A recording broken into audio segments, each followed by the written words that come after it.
โยเคยทำเพลงฮิปฮอป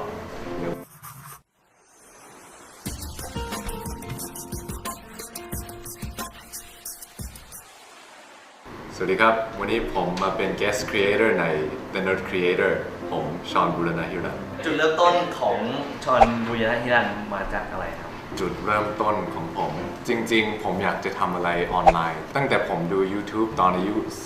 13-14เห็น Timothy De La Ghetto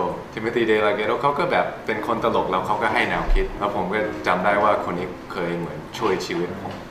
เหมือนให้คำแนะนำที่ดีผมก็เลยคิดว่าผมอยากจะทำอะไรออนไลน์แต่หลักๆก็คือผมเคยทำการแสดงแล้วก็ผมเจอแฟนผมพีชแล้วพีชบอกว่าชอนอยากจะเป็นนักแสดงทำไมชอนบอกว่าผมเห็นว่าคนที่เป็นนักแสดงพอเขามีชื่อเสียงเขาก็จะพูดอะไรแล้วแบบให้สปีชที่แบบช่วยโลกแล้วคนก็จะฟังเขาพีชก็เลยบอกว่าชอนไม่ต้องรอให้ดังหรอกทำตอนนี้ได้เริ่มลงคลิปในออนไลน์ได้ผมก็เลยเปิดเพจขึ้นมาแล้วทำแล้วผมชอบคนที่แบบเปลี่ยนโลกกับคำพูดของเขา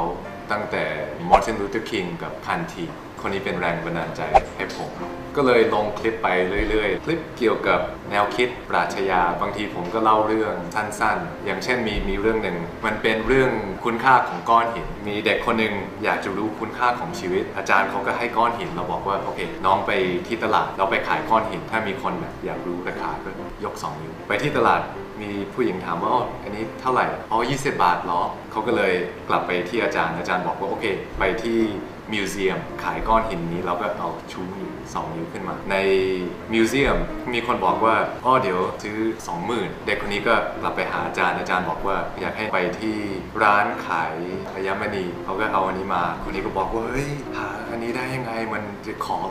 200,000ก็เป็นก้อนหินเหมือนเดิมแต่ว่าเรื่องนี้ก็ให้ข้อคิดว่ามันไม่ได้สำคัญว่าเราเป็นใครเกิดมามีฐานะขนาดไหนมันสำคัญว่าเราอยู่ที่ไหนระวางตัวยังไงบางทีคนอาจจะไม่ได้เห็นคุณค่าในตัวเองจนกว่าเขาเจอคนที่เห็นคุณค่าในตัวเขาเหมือนตอนผมทำเพลงผมอยู่กับคนที่ไม่ได้เห็นคุณค่าของความคิดผมจนกว่าผมแสดงที่ร้านอาหารนี้มีเจ้าของธุรกิจนี้ก็ชวนผมมาทำเล่นแสดงผมก็เจอพีชแล้วก็อยู่ในสังคมที่ดีขึ้นแล้วพอผมพูดเขาก็เห็นคุณค่าของความคิดผมพีชก็เลยบอกให้ชอนสิ่งที่ชอนเล่าให้พีชฟังกับเพื่อนฟังน่าจะเล่าให้คนไทยฟังผมก็เลยเริ่มเล่าเรื่องแบบนี้ให้คนไทยผมมีทุกอย่างในชีวิตนี้ตอนนี้เพราะว่าผู้หญิงคนนี้พีชเข้ามาเร็ว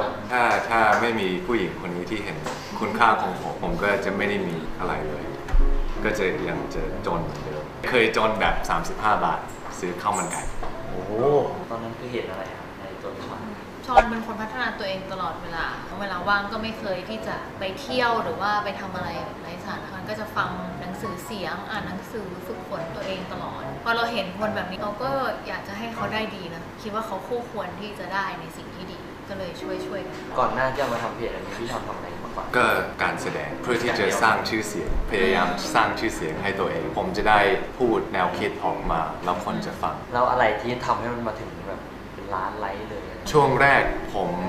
เข้าคอร์สต่างๆเพื่อที่จะเรียนรู้ว่าต้องทำเพจยังไงเขาเล่าว่าต้องโพสต์ทุกวันแต่จริงๆผมไม่ได้เห็นด้วยผมลงบทความวันเว้นวันแล้วก็คลิปวิดีโอผมจะลงอาทิตย์ละ2 ครั้งสิ่งที่ผมคิดว่าเพจมันดีมันเป็นเพราะว่าผมเป็นตัวของตัวเองต่อหน้ากล้องที่คนเห็นในกล้องก็จะเป็นแบบนั้นในตัวจริงดู YouTube หรือว่าดูวิดีโอเราเห็นว่าคนนี้เป็นตัวของตัวเองมันก็เหมือนลึกๆคนก็จะชอบอยู่แล้วผมคิดว่าการที่ผมจริงใจมันช่วยอีกหลักคิดหนึ่งที่ผมใช้คือถ้าคุณไม่เข้าใจมันพอเนี่ยถ้าคุณอธิบายมันสั้นๆง่ายๆไม่ได้คุณยังไม่เข้าใจผมพอถ้าผมจะลงคลิปอะไรผมจะศึกษาแล้วดูว่าผมเข้าใจอันนี้จริงๆไหมที่จะอธิบายให้ทุกคนเข้าใจง่ายๆในเวลาไม่เกิน3 นาทีก็เป็นสิ่งที่ยากเหมือนกันเอาหนังสือเล่มหนึ่งมาย่อยเป็น3 นาทีหรือว่าข้อคิดหนึ่งย่อยมาเป็น3 นาทีผมคิดว่ามันเหมือนฟาสต์ฟู้ดที่เราแบบหิวแล้วไปร้านนี้ก็กินได้เลยแล้วเราก็จะอิ่มผมคิดว่าวิดีโอผมมันเป็นฟาสต์ฟู้ดทางสมองทางแนวคิดแล้วผมชอบที่แบบเจอกลุ่มนี้ Nerd Creator เพราะว่าทุกคนอ่ะที่ผมเห็นใน YouTube เป็นแบบนี้เลยอ่ะแบบตัวจริงเป็นเหมือนในกล้องแล้วผมคิดว่าอันนี้แหละ มันเป็นจุดขายที่แบบเราเหมือนสัมผัสได้ว่าเอ้ยนี่แปลกเขาไม่ได้เป็นตัวของตัวเองจริงๆต่อหน้ากล้องแล้วบางคนอาจจะไม่ได้จับจุดนั้นแต่ว่าเขาก็จะรู้สึกลึกๆว่าแบบอันนี้แปลกไม่อยากดูฝากไว้ว่าทำเลยเพราะว่าเราจะไม่มีวันรู้สึกพร้อมตอนแรกผมทำผมก็ไม่พร้อมผมจะฝึกอัดตัวเองผมฝึกพูดต่อหน้ากล้องทุกวันจนกว่าจะเก่งขึ้นแต่วันหนึ่งผมก็อ่านข้อคิดว่าจะไม่มีวันพร้อมคุณต้องลงมือทำต้องทำแล้วคุณจะเก่งขึ้นระหว่างทางผมหวังว่าแนวคิดนี้สามารถช่วยคุณหรือว่าช่วยคนที่คุณรักได้ครับผมชอนบูรณะ